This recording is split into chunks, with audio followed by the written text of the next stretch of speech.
दानी तेरे नदी तारे दानी तेरे नाथ दारे दानी नागे दानी तुंगे दानी तारे दानी. आकाशवाणी बीड प्रसारित करत आहोत गुरुपौर्णिमेनिमित्त समन्वित रूपक डिजिटल गुरुजी काल आज आणि उद्या. लेखन राहुल राजाराम पाटील, निवेदन गोपाल ठाकूर, निर्मिती सहाय्य अपर्णा खोपटीकर, सादर करते योगीराज बच्चे.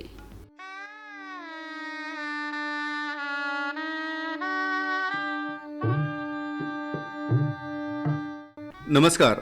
आकाशवाणीच्या सर्व श्रोत्यांना गुरुपौर्णिमेच्या हार्दिक शुभेच्छा.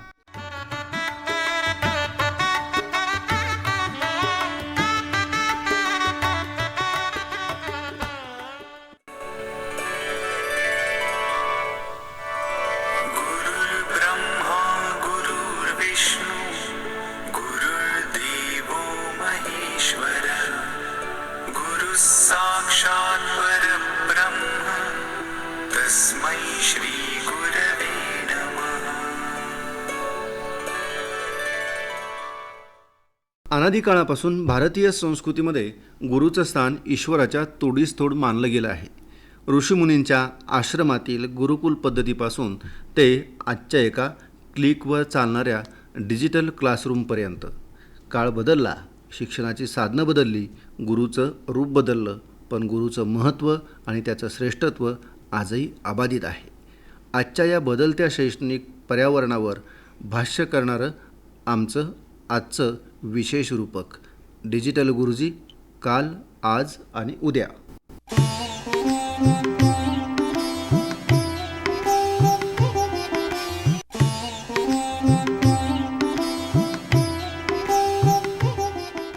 अरे अमित, अरे काय रे बाबा, तो मोबाईल डोळ्यासमोर धरून बसलाय सकाळपासून.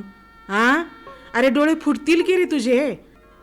आज एवढी मोठी गुरुपौर्णिमा, जरा देवासमोर हात जोड, तुझ्या शाळेच्या कॉलेजच्या गुरुजींची आठवण काढ, त्यांचे आशीर्वाद घे. अगं आजी, तू पण काहीतरी बोलू लागलीस बघ. मी माझ्या डिजिटल गुरुजींच्याच पाया पडायला लावलोय सकाळपासनं. हे बघ, माझ्या प्राध्यापिका मॅडम ऑनलाईन लय कडक वेबिनार घ्यायला लागल्यात. आता घरात बसूनच मुंबईच्या मॅडमच्या पाया पडतोय मी तर ना थेट चॅटबॉक्समधून थँक्यू मॅडम असा मेसेज पाठवलाय. हो ना आजी, आणि माझे सायन्सचे सर तर आज आम्हाला व्हर्च्युअल रियालिटीच्या चष्म्यातून थेट मंगळ ग्रहाची सफर घडून आणणार आहेत. घरात बसूनच अंतराळाचा अभ्यास. किती मजा येते ऑनलाईन शाळेत. वा रे वा, तुमची ही ऑनलाईन शाळा. आमच्या काळात गुरुजी समोर दिसले की आदरानं मान खाली व्हायची. पाठीवर शाबासकीची एक थाप मिळाली की ब्रह्मानंद व्हायचा. तुमच्या या काचेच्या स्क्रीनवर कुठं ती माया आणि कुठं तो आदर.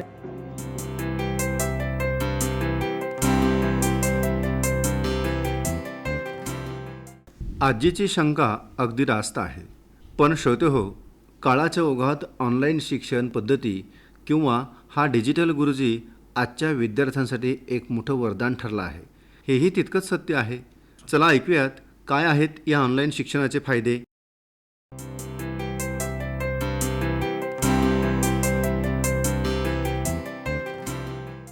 भौगोलिक सीमांचं बंधन नाही. ग्रामीण भागातील मुलं मुली घरबसल्या आंतरराष्ट्रीय दर्जाच्या विद्यापीठांचे कोर्सेस शिकू शकतात. वेळेची लवचिकता आहे. विद्यार्थी आपल्या वेळेनुसार आणि स्वतःच्या गतीनं अभ्यास करू शकतात. अथांग ज्ञानभांडार, पुस्तकांचं ओझं नाही, तर एका क्लिकवर लाखो ई पुस्तकं आणि व्हिडिओ उपलब्ध आहेत. आर्थिक बाबतीतही तसंच आहे. आर्थिक बचत होते, प्रवासाचा आणि राहण्याचा खर्च वाचतो. अनेक कोर्सेस कमी खर्चामध्ये उपलब्ध होतात.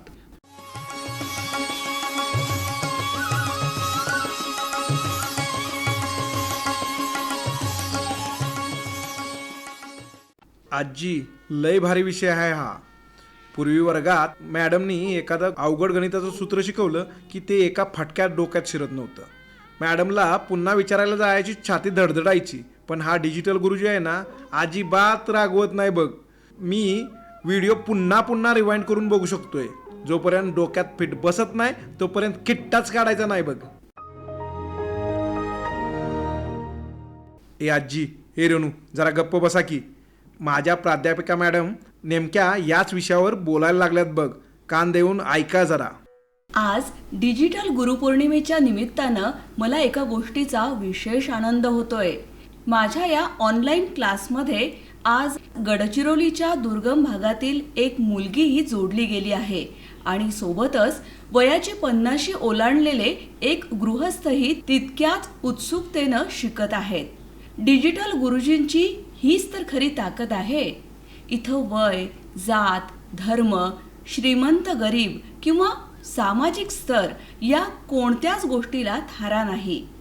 पडद्याच्या पलीकडे बसलेला प्रत्येक जण हा माझ्यासाठी फक्त आणि फक्त एक विद्यार्थी आहे. शिक्षणाचं हे खऱ्या अर्थानं झालेलं लोकशाहीकरण आहे.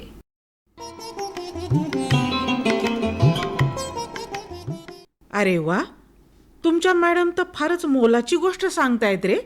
अगं आजी, ऑनलाईन शिक्षणामुळं आता स्क्रीनच्या पलीकडं असणारा प्रत्येक माणूस फक्त शिकणारा असतोय.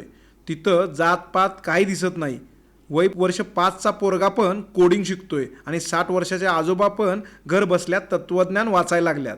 म्हणजे आमच्या काळी गरिबीमुळं किंवा परिस्थितीमुळं ज्यांना शिकता आलं नाही त्या स्त्रिया, त्या बहिणी आज वयाच्या कोणत्याही टप्प्यावर घरात बसून या डिजिटल गुरुजींमुळं सन्मानानं शिकू शकतात. तर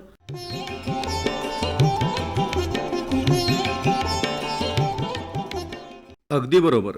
डिजिटल शिक्षणानं शतकानुशतकं चालत आलेल्या सामाजिक आणि भौगोलिक भिंती एका झटक्यात पाडून टाकल्या आहेत.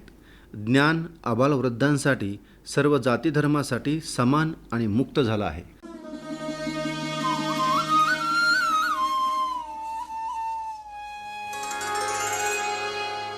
श्रोतेहो, हा डिजिटल गुरुजी आणि नवीन शैक्षणिक धोरणांचा लढा केवळ तंत्रज्ञान वापरण्यापुरता मर्यादित नाही.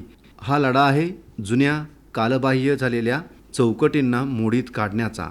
हे धोरण जुन्या केवळ पाठांतरावर आधारित आणि एकाच साच्यात मुलांना कोंबणाऱ्या शिक्षण पद्धतीला पूर्णपणे नाकारतं आणि त्याचवेळी मुक्त, लवचिक अशा ऑनलाईन पद्धतीचा मनापासून स्वीकार करतं. होय आजी, माझ्या मॅडम आज याच विषयावर फुल राडा करायला लागल्यात बघ. ऐक जरा. होय अमित, आज आपण एका मोठ्या बदलाच्या उंबरठ्यावर उभे आहोत. आम्ही त्या जुन्या शिक्षण पद्धतीला पूर्णपणे नाकारतो, जिथं मुलांच्या बुद्धीची परीक्षा केवळ 3 तासांच्या लेखी परीक्षेत घेतली जायची, जिथं कला शिकणाऱ्या मुलाला विज्ञानाचा अभ्यास करता येत नव्हता आणि जिथं वर्गाच्या 4 भिंतीच्या बाहेर ज्ञान मिळवणं अशक्य मानलं जायचं. ती घोकमपट्टीची आणि केवळ गुणांच्या मागे धावणारी पद्धत आता इतिहास जमा झाली पाहिजे. मग मॅडम, आता आपण नेमका कोणता बदल स्वीकारणार आहोत?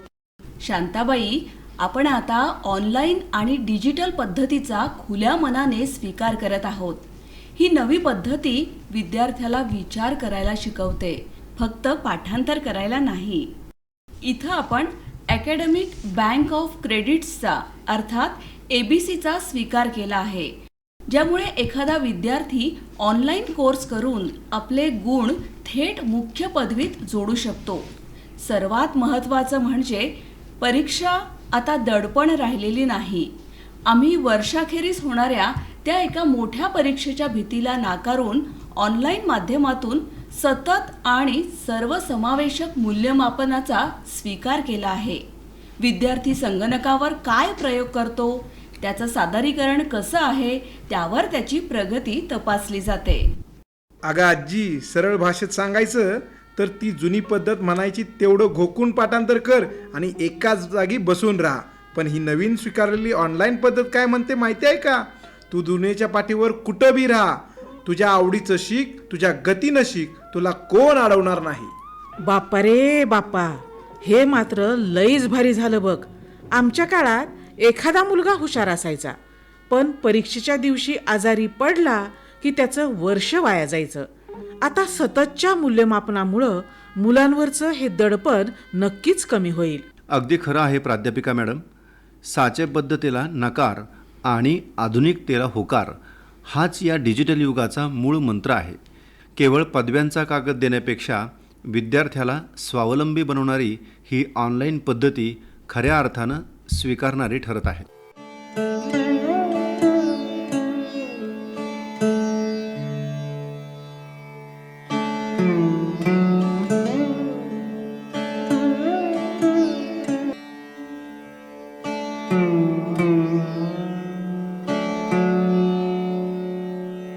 पण श्रोतेहो, तंत्रज्ञान कितीही प्रगत झालं तरी मानवी मर्यादा संपत नाहीत.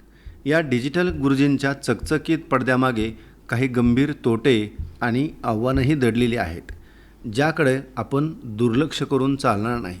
पण आम्ही दादा सतत त्या संगणकाकडे आणि मोबाईलकडे बघून माझे डोळे खूप दुखतात रे. मान पण आखडते आणि वर्गातल्या मैत्रिणींसोबत मधल्या सुट्टीत डब्बा खाताना, मैदानात खो खो खेळताना जी मजा यायची ती या लॅपटॉप समोर एकटं बसून अजिबात येत नाही. मला माझी शाळाच बरी वाटते.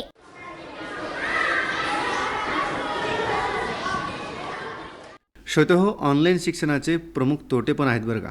शारीरिक आणि मानसिक दुष्परिणामामध्ये लहान मुलांमध्ये दृष्टीदोष, लठ्ठपणा आणि एकटेपणामुळे येणारं मानसिक नैराश्य, त्याचबरोबर सामाजिक कौशल्याच्या अभावामध्ये संवाद, सहकार्य, मैत्री आणि मिळून मिसळून राहण्याची वृत्ती ऑनलाईनमध्ये शिकता येत नाही. शिक्षणाचा मानवी स्पर्श नाही, गुरूंच्या डोळ्यातील कौतुक किंवा त्यांनी पाठीवर मारलेली धाकयुक्त थाप या डिजिटल पडद्याआड हरवून जाते आणि डिजिटल दरीसुद्धा निर्माण होते.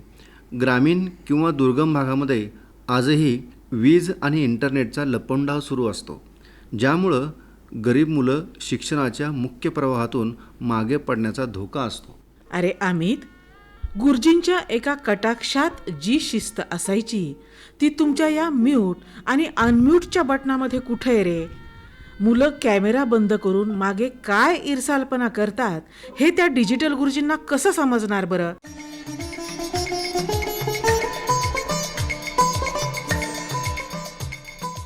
बदल हा सृष्टीचा नियम आहे. आजच्या युगामध्ये आपण डिजिटल शिक्षणाला, तंत्रज्ञानाला पूर्णपणे नाकारू शकत नाहीत आणि दुसरीकडं ऑफलाईन शाळेच्या मानवी आणि सामाजिक स्पर्शालाही सोडू शकत नाहीत. म्हणूनच आजच्या काळाची खरी गरज आहे ब्लेंडेड लर्निंग, म्हणजेच ऑनलाईन आणि ऑफलाईनचा सुवर्णमध्य. अगं आजी, तू सांगतेस ते बी 100% टकाटक आहे बघ. तंत्रज्ञान काय आहे, माहिती मिळवायचं साधन आहे, पण खरं जीवन जगण्याचं शहाणपण आणि शिस्त तर प्रत्यक्ष गुरुजींच्या पायाबशी बसून ऑफलाईन शाळेतच मिळणार बघ. हो, मी आता माझा गृहपाठ कठीण संकल्पना ऑनलाईन समजून घेईल, पण माझ्या मित्रांसोबत शाळेत जाऊन खेळायला आणि शिक्षकांचे प्रत्यक्ष आशीर्वाद घ्यायला कधीच चुकणार नाही. होय श्रोते हो, डिजिटल गुरुजी हे पारंपरिक गुरुजीची जागा कधीच घेऊ शकत नाही. ते केवळ त्यांचे हात बळकट करू शकतात. आजच्या या पवित्र गुरुपौर्णिमेच्या दिवशी आपण आपल्या पारंपरिक शिक्षकांचे, गुरूंचे ऋण मानूया आणि त्याचसोबत ज्ञानाची दारं अथांग खुली करणाऱ्या या डिजिटल गुरुजीचेही आभार मानूया. तंत्रज्ञानाची कास धरूया, पण मानवी मूल्यांची साथ कधीही न सोडता. आकाशवाणीच्या वतीनं सर्व श्रोत्यांना गुरुपौर्णिमेच्या पुन्हा एकदा कोटी कोटी शुभेच्छा. धन्यवाद.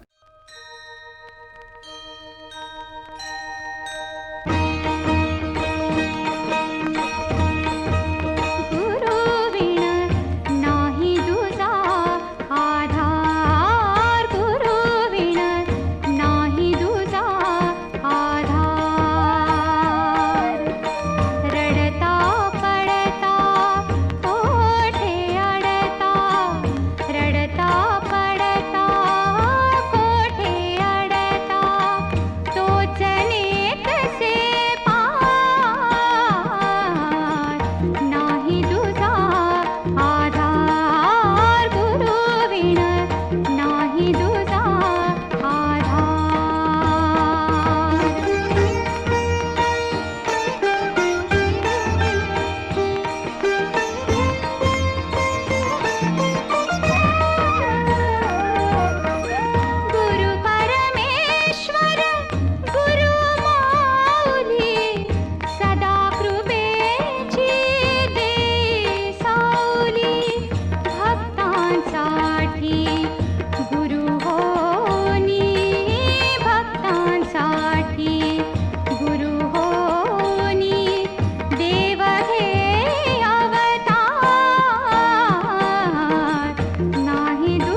जगादी सूद्या तुमचे अंतर, या मायेतून सत्य रूप तव होऊ द्या साकार.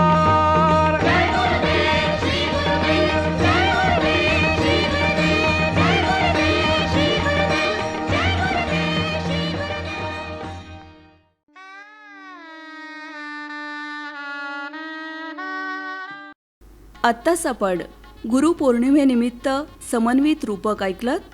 डिजिटल गुरुजी काल, आज आणि उद्या. सहभाग आजी अपर्णा खोपटीकर, अमित योगीराज बच्चे, रेणू ठाकूर, प्राध्यापिका सुप्रभा जोशी. लेखन राहुल राजाराम पाटील. निवेदन गोपाल ठाकूर. निर्मिती सहाय्य अपर्णा खोपटीकर आणि सादरकर्ते होते योगीराज बच्चे. ही आकाशवाणी बीड केंद्राची निर्मिती होती. तेरे नदी